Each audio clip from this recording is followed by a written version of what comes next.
কিয়ামতের ময়দানে আল্লাহ রাব্বুল আলামিনের হাবিব যাকে আল্লাহ তাআলা মেরাজের রাতে হাউজে কাউসারের ঘোষণা দিয়ে উপহার দিবেন বলে ওয়াদা করেছেন।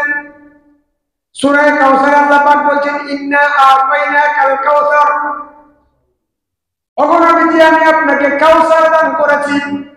এই হাউজে কাউসার কেমন? আহলা মিনাল আসল, মধুর চাইতেও মিষ্টি, আবিয়াদু মিনাল লাবান, দুধের চাইতেও সাদা, বরফের চাইতেও ঠান্ডা। এই হাউজে কাউসার যে একবার পান করবে জিন্দেগিতে কোনোদিন তৃষ্ণার্ত হবে না। কিয়ামতের দিন, কিয়ামতের ময়দানে লাইন ধরে উম্মতেরা হাউজে কাউসারের পানি পান করার জন্য লাইনে দাঁড়িয়ে থাকবেন। আল্লাহ যেন আমাদেরকেও হাউজে কাউসার নসিব করেন, পড়ি আমিন। আরো জোরে বলি আমিন। এই হাউজে কাউসারের পানি পান করার জন্য যখন উম্মতেরা লাইনে দাঁড়াবে, একের পর এক করে সবাই হাউজে কাউসারের পানি পান করার জন্য লাইনে লাইনে দাঁড়াবে। এক শ্রেণীর মানুষের মুখের সামনে আল্লাহ পাক পর্দা ঢেলে দিবেন। এক শ্রেণীর মানুষের সামনে আল্লাহ রাব্বুল আলামিন পর্দা দিয়ে দেবেন।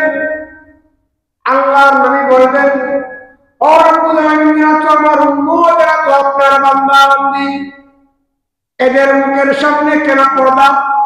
আল্লাহ রাব্বুল আলামিন বলবেন, ও নবীজি, আপনি শরীয়তের বিধান প্রবর্তন করার পরে যখন দুনিয়া ছেড়ে চলে এসেছেন, আপনার বিদায়ের পরে এরা হচ্ছে ওই সমস্ত লোক যারা আপনার বিদায়ের পরে আপনার প্রবর্তিত শরীয়তের মধ্যে, ধর্মের মধ্যে এমন কিছু নতুন নতুন জিনিস আবিষ্কার করেছে যা আপনার আমলে ছিল না, সাহাবায়ে কেরামের আমলে ছিল না। এদেরকে দূর বলে কিয়ামতের দিন থামায়া দেওয়া হবে।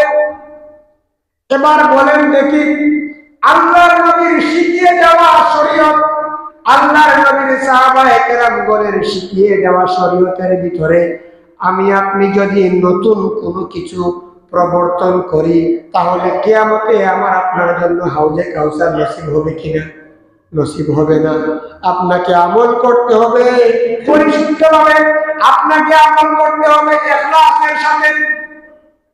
আল্লাহ পাক রব্বুল আলামিন সূরা বাইয়িনার মধ্যে বলেন, ওয়ামা উমিরু ইল্লা লিয়াবুদুল্লাহা মুখলিসিনা লাহুদ্দীন।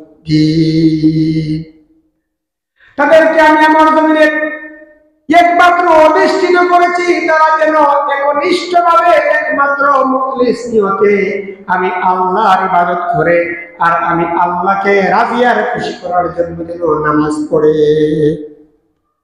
এবার আপনি ইখলাসের সাথে নামাজ পড়লেন না, আপনি শুধুমাত্র শবে বরাতের রাতকে, শবে মেরাজের রাতকে উপলক্ষ করে এক রাতে কেবল ইবাদত করলেন, নামাজ পড়লেন, রোজা রাখলেন, আর বাকি 12 মাস আপনার তিলাওয়াত নাই, নামাজ নাই, রোজাও নাই।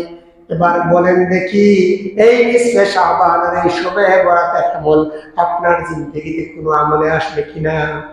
কিচ্ছু আসবে না, কিচ্ছু আসবে না। ইবাদত করতে হবে একমাত্র আল্লাহকে রাজি আর খুশি করার জন্য।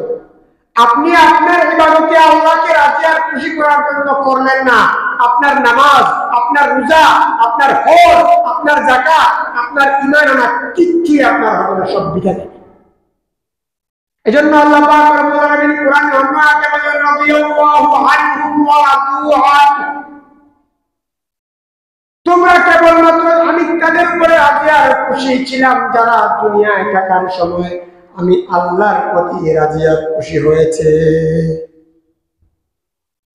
রাদিয়াল্লাহু আনহুম ওয়া রাদু আনহু, তারা দুনিয়ায় থাকার সময় আল্লাহর প্রতি রাজি আর খুশি ছিল আর আল্লাহ তাদের উপরে রাজি আর খুশি হয়েছে। তারা কারা? তারা হচ্ছেন নবী আম্বিয়া আলাইহিমুস সালাম, এরপরেই আল্লাহর নবীর সাহাবায়ে কেরাম রাদিয়াল্লাহু তাআলা আলাইহিম আজমাইন।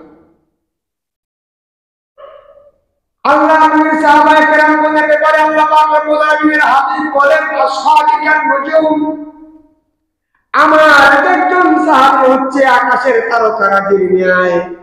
কাজেই আমার সাহাবীরা দুনিয়া ছেড়ে বিদায় হওয়ার পরে তোমরা আমার সাহাবীদেরকে সমালোচনার পাত্র বানাইও না। সাহাবায়ে কেরাম নামাজ পড়েছেন আল্লাহকে রাজি আর খুশি করার জন্য। সাহাবায়ে কেরামগণ রোজা রেখেছেন আল্লাহকে রাজি আর খুশি করার জন্য। সাহাবায়ে কেরামগণ হজ করেছেন, যাকাত দিয়েছেন কেবলমাত্র আল্লাহকে রাজি আর খুশি করার জন্য। আল্লাহ পাক তাদের উপরে এমন রাজি হয়েছেন, এমন খুশি হয়েছেন যে রাজি আর খুশি হওয়ার কারণে আল্লাহ পাক কোরআনে ঘোষণা করে বলে দিয়েছেন, রাদিয়াল্লাহু আনহুম ওয়া রাদু আন। তারা দুনিয়ায় থাকার সময় রাজি আর খুশি আমার উপরে ছিল, এজন্য আমি আল্লাহ তারা যেমন আমার সন্তুষ্টির জন্য কাজ করে গিয়েছে, আমি আল্লাহও তাদের উপরে সন্তুষ্ট হয়ে গিয়েছি।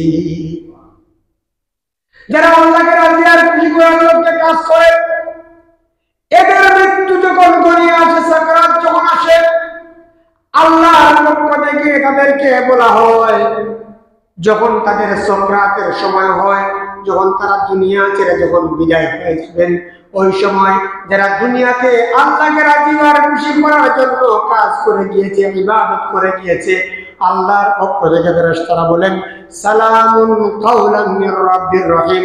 আল্লাহর পক্ষ থেকে তার উপরে সালাম বর্ষণ করা হয়। কি ভাগ্যবান মত!